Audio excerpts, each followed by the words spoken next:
ఆంధ్రప్రదేశ్లో ఏ గవర్నమెంట్ వస్తే బాగుంటుంది అనుకున్నారు? ఆంధ్రప్రదేశ్లో ఉండేదానికి కూటమి వస్తేనే బాగుంటుంది.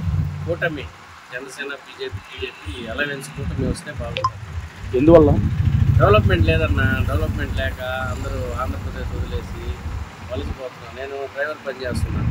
కనీసం రోడ్లు బాగాలేక నడుము బ్యాక్ పెయిన్ వచ్చేస్తుంది. లేక ట్యాక్సీలు ఏమో వేల ట్యాక్సీలు వేస్తున్నాను. మామూలు బస్సు డ్రైవర్, నేను బస్సుకు పోలేక ఆటో దొరుకుతా ఉన్నాను.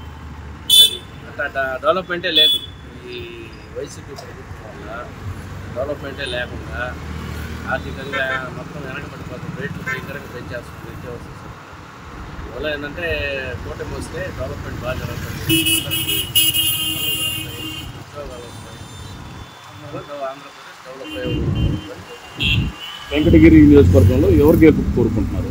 పురుగుల రామకృష్ణ గారికి ఇస్తే బాగుంటుంది. ఎందువల్ల? ఎందుకని? ఆయనే కదా డెవలప్మెంట్ చేసి అలాంటి డివైడర్ రోడ్లు కూడా లేవు.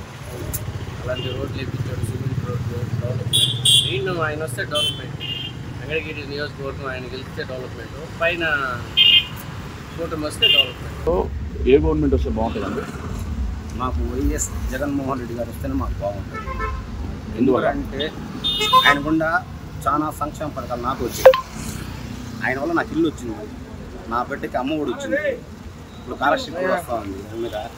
రెండోది ఏంటంటే ఒక ఆటో డ్రైవర్గా ఈరోజు కూడా ఈ 5 సంవత్సరాల్లో ఒక్కరు కూడా ఎక్కడెక్కడో తిరుగుతున్నాయి ఆటోలు. అంటే జిల్లా టు జిల్లా తిరుగుతున్నాయి, ఎక్కడ ఆపింది ఏం లేదు మమ్మల్ని. ఈరోజు మేము ముద్ద తింటున్న కారణం కూడా అంటే వైఎస్ జగన్మోహన్ రెడ్డి గారు తప్పనిచ్చి ఇంకే ప్రభుత్వం కాదు. 2014 నుంచి 2019 వరకు ఏడిపించి ఈరోజు కూడా ఆర్టీసీ డిపోలు ఎన్నో బస్సులు ఆటోలు నిలబడిపోయినాయి, ఉడకపోయినాయి. కొన్ని అయితే వేల కొద్ది వేలే. దానికి ఒక ఆటో కార్మికుడు రోజుకి సగటు సంపాదించేది 400-500 అయితే ఫైన్ వేస్తే 14,000 15,000 ఈ లెక్కలు మమ్మల్ని ఊటేశారు. 2014 నుంచి 2019 టీడీపీ ప్రభుత్వం. ఇప్పుడు ఆపినోడు లేడు. ఇప్పుడు మళ్ళా ఈయన కనుక వస్తే ఫ్రీ బస్సులు అన్నాడు. ఆల్రెడీ 2 రాష్ట్రాలు అల్లాడుతున్నాయి. ఫ్రీ బస్సుల మీద 2 రాష్ట్రాలు అల్లాడుతున్నాయి. ఈ 2 రాష్ట్రాలు కర్ణాటక ఆడుతుంది, తెలంగాణ ఆడుతుంది. నిన్న కూడా ఒక అతను ఆర్టీసీ బస్సు కింద పడి చచ్చిపోయాడు, ఒక ఆటో డ్రైవర్ జరక్క. అలాంటి పరిస్థితి ఆంధ్రప్రదేశ్కి రాదు. ఆయన అయితే చెప్పలేదు జగన్మోహన్ రెడ్డి గారు.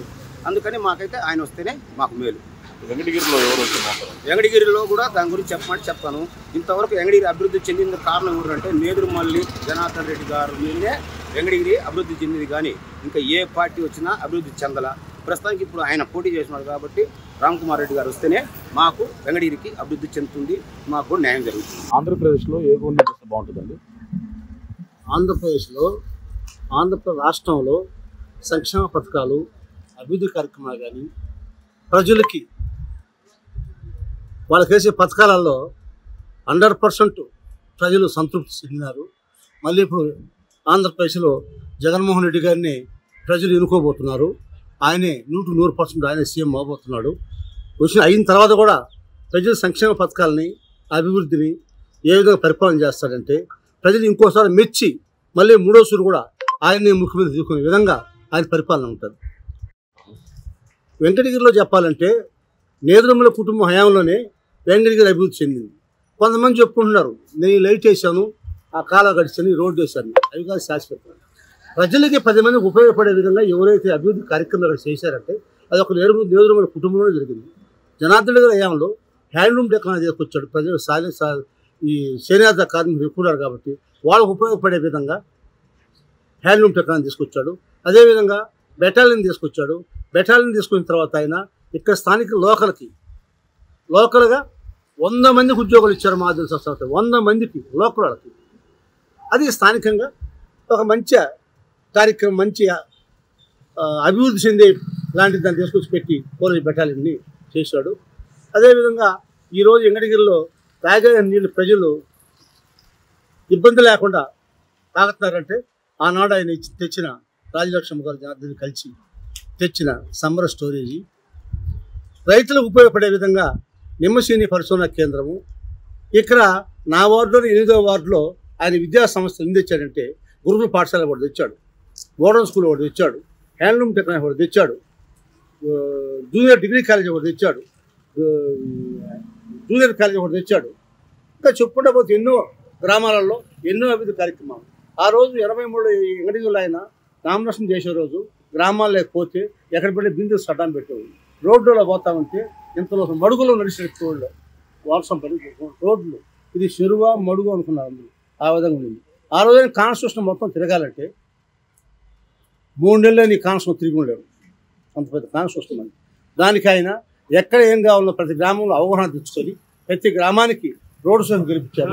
ఆడ పోయిన తర్వాత వాళ్ళు అయ్యా మా కాలనీ లేదంటే కాలనీ ఇప్పించాడు, అయ్యా మా తాగితే నీళ్లు లేవంటే నీళ్ళ సౌకర్యం కల్పించారు.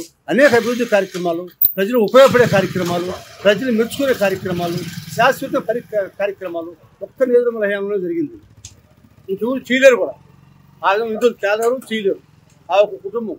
కాబట్టి నియోజకవర్గ రామకుమార్ గారు గెలిస్తే వెంకటగిరి శాశ్వత అభివృద్ధి కార్యక్రమాలు జరుగుతాయి.